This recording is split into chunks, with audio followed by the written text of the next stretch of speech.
Hey everyone, Kane here and welcome to another video of Art of Conquest. In this one we will continue talking about heroes and cover Ophidia. So as quite a few others, you can have two builds on Ophidia, one for mainly debuffing and another one for damage.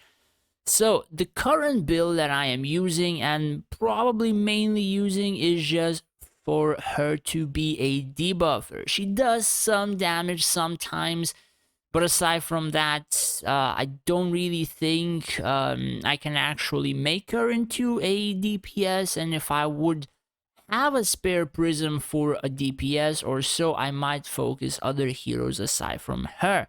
So we will talk about everything in just a second. So, starting from the weapon. Since she's not really a DPS for me, or I don't really deem her as a DPS, whatever damage she does, it's still fine, it's still good, I'm not against it, but I'm not really using her to do tons of damage. There are other heroes who do that. And I still require a tag on my burst side, because sometimes the tags on my stall side or middle get killed, and then I just have like one or so tags and it doesn't really end up well. So I decided to put one tag on the burst side. Aside from that, I mean, if you would focus damage, you can go for either the Staff of Ashes or Dauntless Staff. Up to you which one you think performs better. Aside from that, I've seen some people use Gyarados Scepter. When the wearer casts an active ability, all hero ability cooldowns are reduced by 1.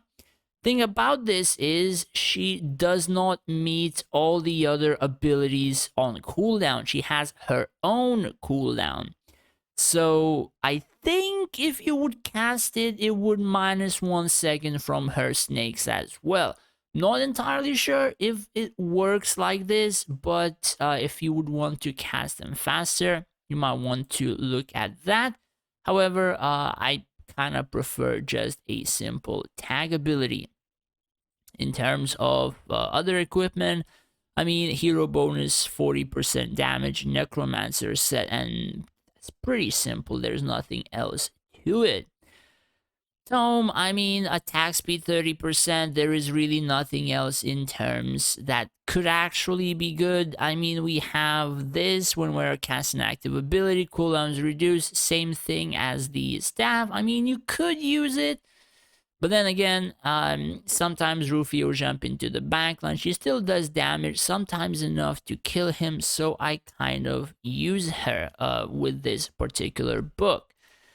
The same, I think, right now, snakes would also benefit from attack speed, so probably a bonus for DPS build. And of course, the trinket. There are a couple of choices here as well, depending what you do. For me, I just put something like this, because I still need her to do just a tiny bit of damage. However, she does have ultimate +1.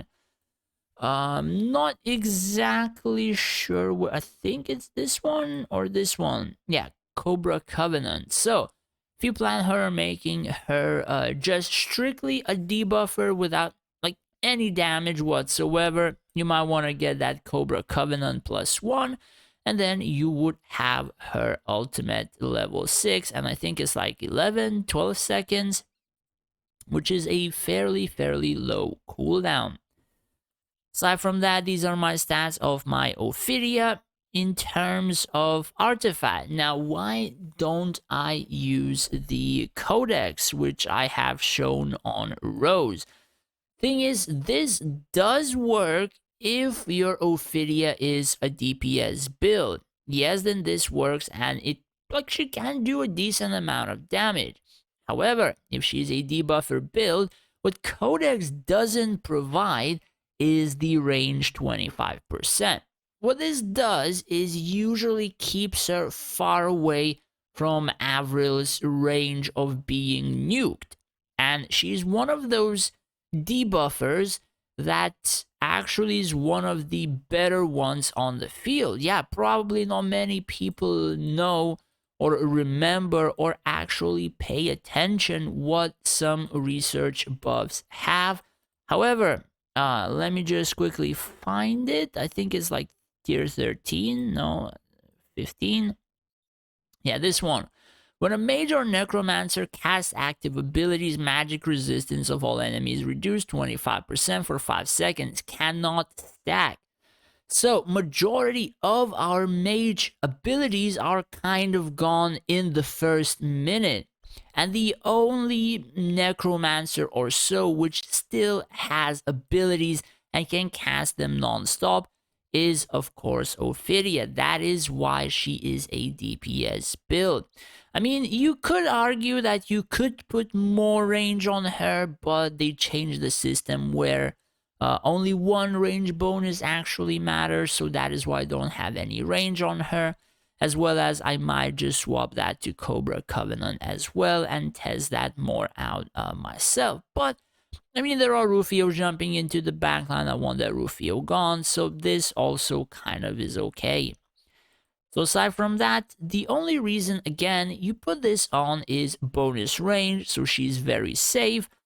And aside from that, I mean, you still get some damage. She still does damage more to like heroes, crit damage or whatever, but I don't think her damage just explodes or stuff like that. Now, if you would want to explode her damage, you want to swap the Prism Array to Wave Power, I believe.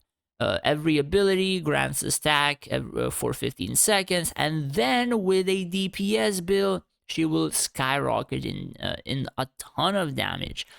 But with the resistance meta, it's sort of so. Sometimes you can actually do damage, sometimes not very much. In terms of the prism, as you can see, I have a buffing prism since she is sort of in a safe position, not always focused. Usually is not dead. Like majority of the time, she's one of the last few on my burst side to die if I face burst versus burst. So I carry armor corrosion tier 11 on her. And the buff grants damage taken by enemy gladiators and paladins increased by 16.7% every 5 seconds, increasing to a maximum of 50%, which is a pretty overpowered prism, and people should, of course, focus it as high as possible. That is pretty much it. Again, these are my stats. As you have seen, I don't have a DPS prism, so she can actually reach quite far in terms of the attack values and perhaps even do a ton. In terms of abilities, I'm not entirely certain that this is the best build, hands down. However, I focus Cold Blood level 9 as the first ability. The second ability I max is the ultimate. And then the third ability I max is the Pagan's Curse, simply because that is potential on it. And after that, I do believe I level the Bewitchment. There is a chance they will reduce their damage. Same time, attacker damage is increased and stuff like that. So I might reset this and remove points from this to make this 7. I mean, like I said, she is a debuffer. If I want to build DPS, I would likely go for percent damages, or there are some percent damages here. I think it's this one. And then she would, of course, do just a tiny bit more. There are a couple of builds here. Aside for that, for a debuffer build, I choose the Pagan's Curse simply because you have this, increasing the magic damage they take and reducing any healing they receive by 26. So, do you remember what I said about a debuffer build? Usually my first casts of Ophidia are actually on the front line. The front line where I will be focusing on killing. You have to stack debuffs. I've said multiple times in multiple videos on multiple heroes. Increasing the magic damage they take raises a lot of magic damage from various heroes. and those heroes start to do a ton of damage. Of course, also reduce any healing they receive with potential 50. So as you can see, doesn't raise, not incredibly important as it is. However, still, if it gets healed less, that's less damage that you'd require to do. Potential 50. Well, there is no choice whatsoever on this one because the Exalted can be on her ultimate, which reduces the cooldown of her Slither Tongue ability or whatever it is called, basically by 2 seconds. And Ophidia's basic attacks deal area damage as well for 6 seconds after a snake is summoned. That is what I have chosen her for this build. For a DPS one, again, of course, you would want to go for a damage staff. At the very least, I would think if not for a damage staff, then you would kind of go for this. When you cast ability, cooldowns are reduced, so 1 second earlier. After that, you have to have the Drake set, or if you do have I suppose the Drake set, you can literally just put the entire Drake set on her, because abilities +1, a good bonus for summoning as well, and you're gonna increase a ton of damage for her. I don't have Drake set. Whenever I do, I might actually implement her as a DPS. For Tome, you want attack speed, and for the DPS build, you could either go with this, increasing the attack speed for her basic attacks, or she's like a friggin' machine gun, but she does majority of single target damage. And then it really depends. You can either go for tankiness, can go for damage, you can buff her ultimate +1, or you can just, as I said, keep this. It's all up to you and your testing and what kind of works better for you, because this hero, I kind of doubt that she works well in the early versions of the game, because there are instant, damages in that part of the game. She starts appearing as like a debuffer slash like hero killer in particular builds the further you go into the game. Again, a lot of things change with resistances or what kind of power you face, and to not have Ophidia useless to me for like 80% of the time, I just fully spec'd her into debuffs. So yeah, for damage, I still think you should go Cold Blood.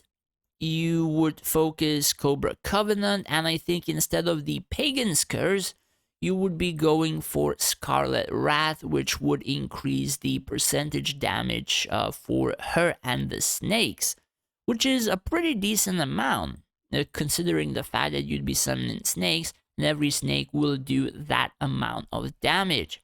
And then it's your choice what you would value more, because there are a couple of differences. Either you could just add a tiny bit of, say, debuffing with this one. You could perhaps add a little bit more healing to her when she's like procced into her invincibility or so. Or you could further, further debuff wherever the snakes are, that particular place, with the increased magic damage taken. That's solely up to you. In terms of hero mastery, currently I am using the Arcane 4. Usually I had Rufio in this position, but I kind of decided to stop using Rufio. It doesn't really benefit me in majority of the cases. I mean, sometimes I might use it if like my Avril is CC'd forever. I could still do that, but if not, I kind of just value Ophidia casting more snakes and more often. So as I said about the research buff, I have the Slither Tongue on 13-second cooldown. This -3 will make it 10-second cooldown per ability. So every 5 seconds, I will cast this ability, or rather 5 seconds, I will have that debuff on the entire enemy field. Then 5 seconds I won't, then 5 seconds I will again. Essentially on the second minute, which usually you are actually trying to clear somebody's stall side or whatever, depending who you face. And of course, this debuff from research always helps, and I do believe research buffs are one of the more important ones, unless things really change from the past. So this is the build that I have on her myself. And yeah, that's pretty much it. There is nothing much else to cover. Hopefully you enjoyed it. Hopefully you learned something new. If you did, do hit that subscribe button. It would help me out a lot. As well as if you would wish to support me more than just watching my videos, I have made a Patreon page where you would be able to do just that. In return, I would be able to help you out more individually in terms of events, PvP formations, and stuff like that. As well as I would like to thank all of my patrons for the support. I really, really appreciate it for your subscriptions. Thank you guys so much. Thanks for watching. Take care and stay safe out there.